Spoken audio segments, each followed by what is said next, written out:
It was a dark and stormy night, and I found myself alone in my dimly lit apartment with nothing but my computer and a sense of morbid curiosity. I had heard about the dark web, a shadowy underworld of the internet where people could buy and sell illegal goods and services, and I was eager to see it for myself. I knew it was dangerous, but I couldn't resist the temptation to explore this forbidden realm. I fired up my computer and opened the Tor browser, which allowed me to access the dark web anonymously.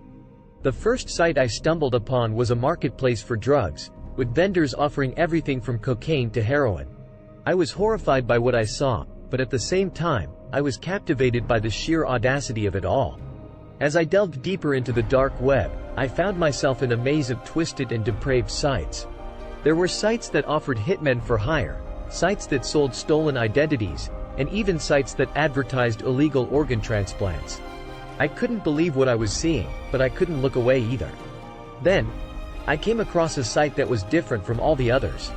It was called The Black Room, and it promised to provide a one-of-a-kind experience that I would never forget. The site claimed that it was an exclusive club for the elite, where members could indulge in their darkest desires without fear of judgment or reprisal. Despite my better judgment, I was intrigued. I clicked on the link and was taken to a page that was completely black except for a single button that said, Enter. I hesitated for a moment, but then I clicked the button.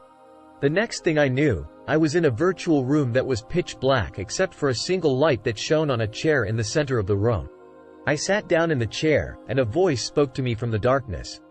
Welcome to the Black Room, the voice said. You are here because you have a desire that you want to fulfill. You can ask for anything, and we will provide it for you. At first, I was hesitant. I didn't want to ask for anything too crazy, but then I remembered that I was anonymous and that no one would ever know what I had done.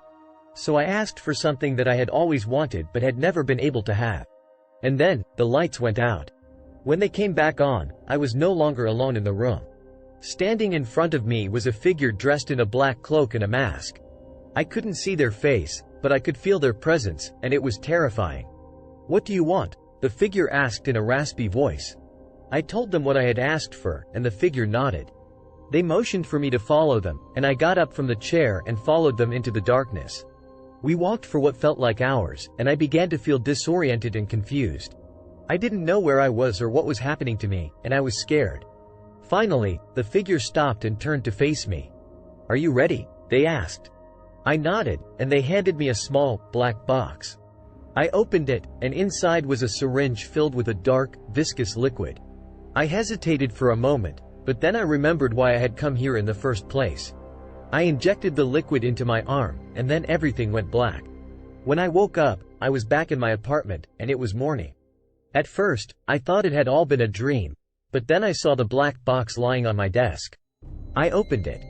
Inside the box, I found a note that read, We hope you enjoyed your experience at the Black Room. Remember, what happens in the dark web stays in the dark web. I felt a chill run down my spine as I realized the implications of that statement. I couldn't shake the feeling that something was wrong. The memory of what had happened in the Black Room was hazy, but I knew that I had done something that I would regret. I tried to piece together the events of the previous night, but it was like trying to recall a dream. The more I thought about it, the more I felt like I was losing my mind. Days passed, and I tried to go about my normal routine, but I couldn't shake the feeling that something was off. I started having strange dreams, and I would wake up in a cold sweat, unable to remember what had happened. My thoughts were consumed by the Black Room, and I became obsessed with finding out more about the dark web. I spent every waking moment scouring the dark web for information, and that's when I stumbled upon a forum that was dedicated to the Black Room. People were sharing stories about their experiences, and the more I read, the more I realized that I was not alone. Others had gone down the same path, and they had paid a heavy price. One user claimed that they had asked for a glimpse into the afterlife and had been haunted by terrifying visions ever since. Another claimed that they had asked for $1 million and had been blackmailed by the people behind the Black Room. The stories were all different, but they all shared one thing in common, a sense of dread and fear. As I dug deeper, I realized that the Black Room was just the tip of the iceberg.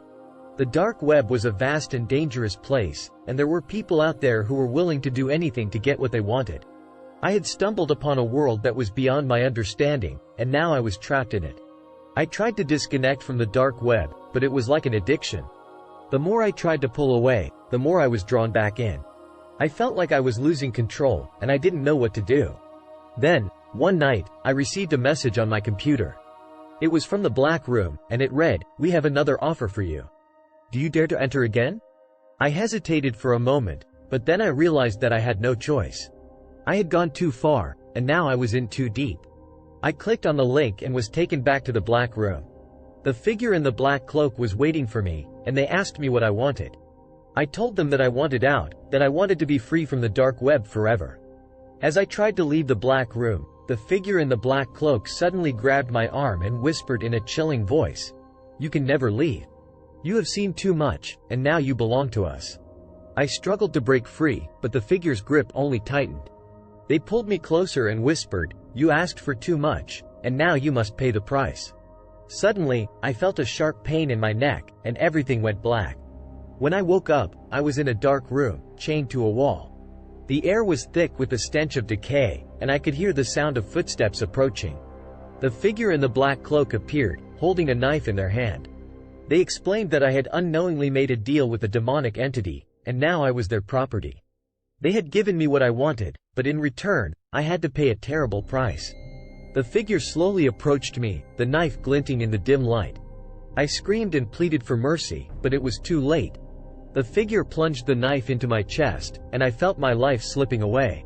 As my vision faded, I could hear the figure laughing in the distance, and I knew that my soul was lost forever. I had made a fatal mistake by venturing into the dark web, and now I would pay the ultimate price. I hope you enjoy the content I upload. If you like what I'm doing, why not think about clicking on the subscribe button to keep up to date on my uploads. Thank you all for the great support.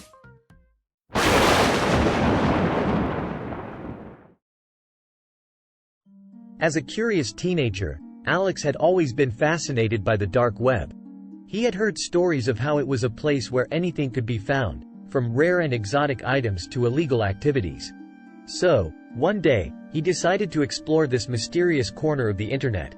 As he navigated through the murky depths of the dark web, he stumbled upon a site that piqued his interest.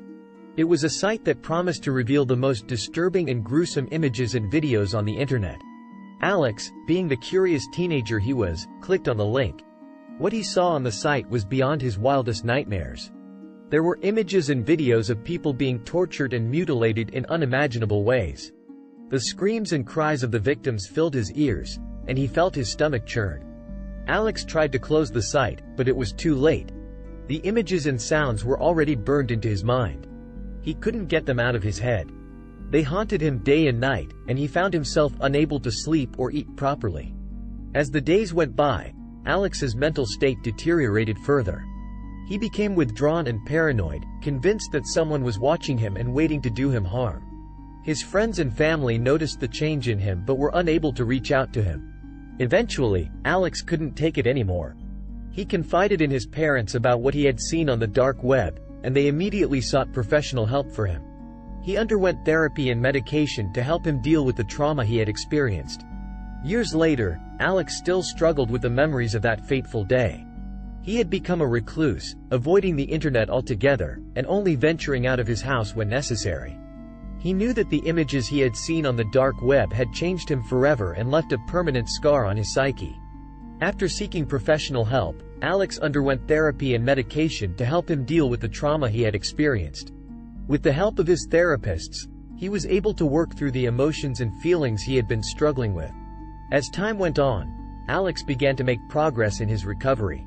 He started to slowly reintegrate himself into society, reconnecting with old friends and making new ones. He found solace in art and music, which helped him to express himself in ways he couldn't with words.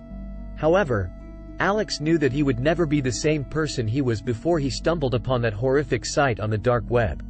The trauma he had experienced had changed him forever, and he would carry the scars of that experience with him for the rest of his life. Despite this, Alex refused to let the darkness consume him. He knew that he had a long road ahead of him, but he was determined to move forward and find some semblance of peace. In the end, Alex became an advocate for online safety, speaking out against the dangers of the dark web and encouraging others to stay away from it. He knew that he couldn't change what had happened to him, but he could use his experience to help others avoid the same fate. Alex's journey was a difficult one, but he had emerged stronger and more resilient because of it. Though the memory of that horrific sight on the dark web would never leave him, he knew that he had the power to turn that darkness into something positive. Have any of you dared to venture onto the dark web? How did you find it? Comment below.